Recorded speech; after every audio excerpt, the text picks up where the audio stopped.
നമസ്കാരം. ഞാൻ advocate Chandrasenan, SNDP സംരക്ഷണ സമിതിയുടെ പ്രസിഡൻ്റായി ചെയർമാനായി പ്രവർത്തിക്കുന്നു. ഞാനിപ്പോൾ ഈ വീഡിയോ ചെയ്യുന്നത് ശ്രീനാരായണ ട്രസ്റ്റിൻ്റെ കീഴിലുള്ള ഏറ്റവും പ്രധാനപ്പെട്ട സംഘടനാ സംവിധാനമായിരുന്ന ശ്രീനാരായണ ട്രസ്റ്റ് മെഡിക്കൽ മിഷൻ എന്തായിരുന്നു അതിൻ്റെ ലക്ഷ്യം, ആ മെഡിക്കൽ മിഷനെ തകർത്തത് എങ്ങനെ എന്നുള്ളതൊരു ചെറിയ സമയം കൊണ്ട് ഞാനിവിടെ വിവരിക്കാം. ശ്രീനാരായണ ട്രസ്റ്റ് മെഡിക്കൽ മിഷൻ രൂപം കൊടുക്കുന്നത് 1972 മഹാനായ R. ശങ്കറിൻ്റെ നേതൃത്വത്തിലുള്ള ഭരണസമിതിയാണ്. ശങ്കേഴ്സ് ആശുപത്രി സ്ഥാപിക്കുകയും ശങ്കേഴ്സിൻ്റെ മുന്നോട്ടുള്ള പ്രയാണം അഭംഗുരം മുന്നോട്ട് പോകുമ്പോൾ R. ശങ്കറിനും അന്ന് അദ്ദേഹത്തിനോടൊപ്പം പ്രവർത്തിച്ച സുന്ദരേശൻ മുരാളി ഉൾപ്പെടെയുള്ള കേരളത്തിലെ ഏറ്റവും പ്രഗത്ഭന്മാരായ സാമൂഹ്യ പ്രവർത്തകർ, വിദ്യാഭ്യാസ വിചക്ഷണന്മാർ, ആരോഗ്യ പ്രവർത്തകരൊക്കെ കൂടി ആലോചിച്ച് വിദ്യാഭ്യാസ രംഗത്തുണ്ടാകാൻ പോകുന്ന മാറ്റങ്ങളെ മനസ്സിലാക്കിക്കൊണ്ട് കേരളത്തിൽ ഇനി ആരോഗ്യ വിദ്യാഭ്യാസ മേഖലയാണ് വരാൻ പോകുന്ന കാലങ്ങളിൽ ഏറ്റവും കൂടുതൽ ശക്തി പ്രാപിക്കുന്നത്. ആ മേഖലയിൽ തൊഴിൽ കൂടുതൽ കിട്ടുന്ന തൊഴിൽ മേഖലയും ആരോഗ്യ വിദ്യാഭ്യാസ മേഖലയായിരിക്കും എന്ന് കണ്ടുകൊണ്ട് ആരോഗ്യ വിദ്യാഭ്യാസ മേഖലയിൽ കടന്നു കയറുവാൻ തീരുമാനിച്ചതിൻ്റെ അടിസ്ഥാനത്തിലാണ് ശ്രീനാരായണ ട്രസ്റ്റ് മെഡിക്കൽ മിഷൻ രൂപം കൊള്ളുന്നത്. ആ ശ്രീനാരായണ ട്രസ്റ്റ് മെഡിക്കൽ മിഷൻ രൂപം കൊടുക്കുമ്പോൾ അന്ന് ഒരു ഭരണഘടന അതിനുണ്ടായിരുന്നു. എന്തായിരുന്നു ഭരണഘടന? ആ ശ്രീനാരായണ ട്രസ്റ്റ് മെഡിക്കൽ മിഷനിലേക്കുള്ള ബോഡിയെ തിരഞ്ഞെടുക്കുന്നതിന് ഒരു ഘടനയുണ്ട്. ശ്രീനാരായണ ട്രസ്റ്റ് മെഡിക്കൽ മിഷനിലേക്ക് അന്നത്തെ കാലത്ത് 72 കാലഘട്ടത്തിൽ 25,000 രൂപയോ അതിൽ കൂടുതലോ സംഭാവന ചെയ്യുന്നവർ മെഡിക്കൽ മിഷൻ കൗൺസിലിലേക്ക് ഡയറക്റ്റായി വരും. 5,000 മുതൽ 25,000 രൂപ സംഭാവന ചെയ്യുന്ന ആളുകളിൽ നിന്നും ഇത്ര പേരെ തിരഞ്ഞെടുത്തവരും കൗൺസിലിലേക്ക് വരും. 1,000 മുതൽ 5,000 വരെ കൊടുക്കുന്ന ആളുകളിൽ നിന്നും ഇത്ര പേരെ തിരഞ്ഞെടുത്ത് കൗൺസിലിലേക്ക് വരും. അവർക്ക് ട്രീറ്റ്മെൻറ്റിൽ ചില ആനുകൂല്യങ്ങൾ അവിടെ നൽകും. ഇങ്ങനെ ഒരു ഘടനയുണ്ടാക്കി.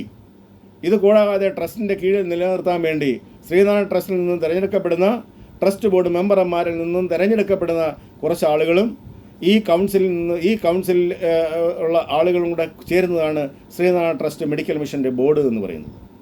വെള്ളാപ്പള്ളി നടേശൻ അധികാരത്തിൽ വന്നതിന് ശേഷം, ഈ ട്രസ്റ്റിൻ്റെ ഭരണം ഏറ്റെടുത്തതിന് ശേഷം ശ്രീനാരായണ ട്രസ്റ്റ് മെഡിക്കൽ മിഷനിൽ ഒരേ ഒരാളിനെ മാത്രമാണ് ഈ 25,000 രൂപയിൽ കൂടുതൽ സംഭാവന ചെയ്യുന്ന അംഗങ്ങളായി ചേർത്തിട്ടുള്ളത്. 5,000 മുതൽ 25,000 വരുന്ന ഒരാളെ ആരെയും ചേർത്തിട്ടില്ല. ഒരു സംഭാവനയും ഇതിൻ്റെ പേരിൽ, അതായത് ഈ ശ്രീനാരായണ ട്രസ്റ്റ് മെഡിക്കൽ മിഷനിലേക്ക് അംഗങ്ങളെ ചേർക്കാതെ ബോധപൂർവം അതിനെ കൊല ചെയ്യാൻ തീരുമാനിച്ചു. അതിനുശേഷം എത്രയോ വർഷം കഴിഞ്ഞാണ് NS ആശുപത്രി തുടങ്ങുന്നത്. ആ NS ആശുപത്രിയുടെ ഘടന ഇത് തന്നെയാണ്.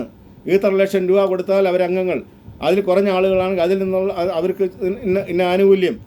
അതിനുശേഷം എത്രയോ ആശുപത്രികൾ, എത്രയോ സംഘടനകൾ ഈ ആശുപത്രി ഉണ്ടാക്കി. ഇവിടെ ഏറ്റവും നല്ല ഘടനയുണ്ടാക്കി. ആ ഘടനയുടെ അടിസ്ഥാനത്തിൽ സംഭാവന സ്വീകരിച്ച് കേരളത്തിൽ മുഴുവൻ ഇതുപോലുള്ള ആശുപത്രികൾ സ്ഥാപിക്കാൻ വേണ്ടി സ്ഥാപിച്ച ശ്രീനാരായണ ട്രസ്റ്റ് മെഡിക്കൽ മിഷനിൽ ഒരാളിന് പോലും അംഗത്വം കൊടുത്തില്ല. അവസാനമായി അംഗത്വം കൊടുക്കുന്നത് ശ്രീ സുവർണകുമാറിനാണ്. സുവർണകുമാറിന് ശേഷം ഒരാൾക്ക് പോലും അംഗത്വം കൊടുത്തില്ല. ആ ശ്രീനാരായണ ട്രസ്റ്റ് മെഡിക്കൽ മിഷനെ ഇല്ലായ്മ ചെയ്യുക എന്നുള്ള ലക്ഷ്യത്തോടു കൂടി മാത്രമാണ് ഈ നീചമായ പ്രവൃത്തി വെള്ളാപ്പള്ളി നടേശൻ ചെയ്യുന്നത്. ആ മെഡിക്കൽ മിഷൻ ഉണ്ടായിരുന്നെങ്കിൽ എന്തായിരുന്നു ഗുണം? ശ്രീനാരായണ ട്രസ്റ്റ് മെഡിക്കൽ മിഷനിൽ 1,000 രൂപ, 10,000 ലക്ഷക്കണക്കിന് രൂപ കൊടുക്കാൻ, സംഭാവന കൊടുക്കാൻ ആളുണ്ട്.